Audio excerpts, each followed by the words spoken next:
네, 돌아온 비하인드 뉴스입니다. 오늘은 최종혁 기자와 함께하겠습니다. 자, 첫 번째 키워드 볼까요? 네, 첫 번째 키워드는요. 후회한댔는데입니다. 오늘 이재명 대통령이 지명한 11개 장관 후보자, 11개 부처 장관 후보자 가운데 가장 눈에 띄는 인물, 앞서 리포트에서 보셨죠? 이 바로 네. 송미령 농림축산식품부 장관입니다. 이 윤석열 전 대통령이 임명한 장관이기도 하고 지난해 국회에서 통과된 양곡관리법을 윤 전 대통령이 2번이나 거부권을 행사했었잖아요. 네. 당시 이를 주도했던 게 바로 송 장관입니다. 농망사법이라고 제가 말씀을 드린 것은 우리 농업의 미래를 망치는 4가지 법률이기 때문에 참 기가 막힐 일입니다. 대통령이 시도 때도 없이 아무거나 거부권을 행사하다 보니까 장관도 이제는 지 마음대로 거부권 운운하고 있는 것 같습니다. 그러니까 이랬는데도 유임을 결정한 게 굉장히 이례적인 것 같습니다. 맞습니다. 이재명 대통령은요, 이 후보 시절 양곡법을 다시 추진하겠다라고 밝혔습니다. 네. 이 최근 국정기획위원회 업무보고에서 농림부는요, 이 정부의 공적 역할을 키우겠다라고 밝혔거든요. 그러니까 사실상 이재명 정부 정책에 동의한다라는 입장을 밝힌 것으로 전해지고 있습니다.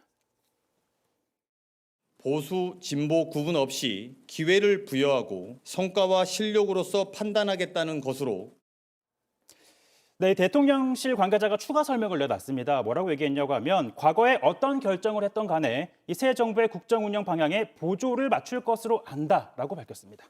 송 장관은 또 12.3 계엄 선포 직전에 열렸던 그 국무회의에 참석한 인물이기도 하잖아요. 맞습니다. 이 송 장관은 관련해서 이 참고인 신분으로 경찰 조사를 받기도 했었는데요.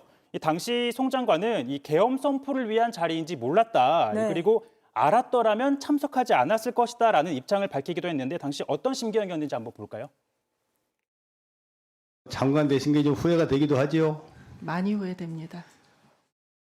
네, 이렇게 이 장관이 된 걸 후회한다. 또 그리고 이후에 사표까지 냈었잖아요. 네. 그런데 이 정권이 교체된 후에도 장관을 맡게 됐는데 장관 된 걸 또 후회하는 일은 없어야 되겠죠. 송 장관은 자신이 유임된 것에 대해서 어떤 입장입니까? 마침 오늘 국회에서 농해 수위가 있었기 때문에 네. 송 전 장관이 출석을 한 상황이었었는데요. 이 여당 의원의 축하 인사를 듣기도 했고 또 일부 야당 의원은 강하게 반발하기도 했습니다. 그 유임이 되셔서 기쁘다 슬프다? 굉장히 무겁습니다. 마음이 무겁습니다. 너무나 충격을 받아서 일명 멘붕이 온 상태입니다. 당장 철회해야 한다고 생각합니다. 근데 정권이 바뀌었는데 전임 정부의 장관이 이렇게 유임됐던 사례가 있었나요? 이 정권이 교체되는 과정에서 한두 달 정도는 직을 유지하는 경우는 네. 있거든요. 하지만 유임을 이렇게 공식적으로 비서실장이 나서서 공식적으로 발표하는 경우는 찾아보기가 어려웠습니다. 한번 찾아봤더니 이 김영삼 정부에서 노동부 장관을 지낸 이기호 전 장관이 이 김대중 정부 출범 직후에 유임이 돼서 약 1년 3개월 동안 DJ 내각에서 일한 바가 있습니다. 네. 그러니까 약 30년 전쯤이죠. 다만 김대중 노무현 정부 당시 정세현 통일부 장관 그리고 이명박 박근혜 정부 때 김관진 장관이 이 국방부 장관이 유임되는 사례가 있었는데 이건 아시다시피 진보 보수 정권이 연장되는 과정에서 있었던 유임이지만 이처럼 이렇게 송미령 장관처럼 진영을 넘어서 유임된 사례는 30여 년 만에 처음이라고 볼 수 있습니다. 네, 그렇군요. 다음 이슈도 바로 볼까요? 네, 다음 이슈는요.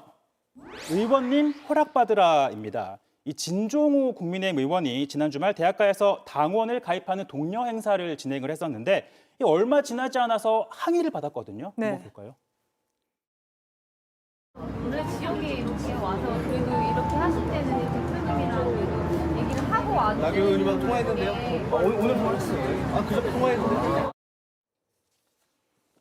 그런데 다른 당도 아니고 같은 당 시의원들이 국회의원한테 항의를 하는 건가요? 같은 네, 당이잖아요. 맞습니다. 네, 이 네. 행사가 열린 게 서울 동작구에 있는 숭실대 앞이었습니다. 네. 동작하면 나경원 의원 지역구잖아요. 네. 이 동작구를 이 지역구로 둔 서울시 의원들이 이 지역구 국회의원인 나경원 의원과 얘기가 된 행사냐고 이렇게 물은 겁니다. 이 진 의원은 사전에 얘기를 했다라고 했지만 한동안 실랑이가 계속 벌어졌는데요. 한번 보실까요? 나경원 의원님한테 전화를 안 했기 때문에 지금 이게 기분이 나쁘신 거예요? 아니요, 기분 나쁘다고 말 안 했고 괜히 이슈화 만드시는 거는 이거 억울할 것이는 거고. 지금 제가 여기 뭐 나경원 의원 지역구에 뭐 나경원 의원 허락 받고 와야 되는 건 아니지 않습니까?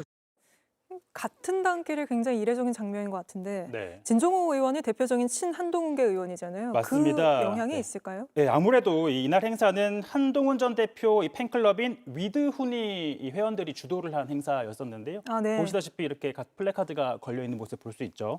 자, 한동훈 전 대표는 지난해 국민의힘 대표 선거 당시 그리고 올해 대선 경선 과정에서 여러 차례 나경원 의원과 갈등을 빚어왔습니다. 그렇죠. 그야말로 뭐 앙숙 관계라고 할 수 있는데 오는 8월로 예정된 전당대회를 앞두고 이 두 사람 모두 국민의힘 차기 당대표 후보군으로 거론이 되고 있잖아요.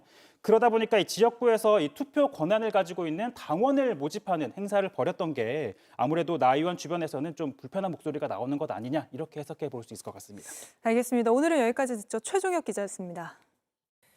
JTBC 뉴스를 시청해 주셔서 고맙습니다. 저희는 저녁 6시 30분 뉴스룸에서 뵙겠습니다.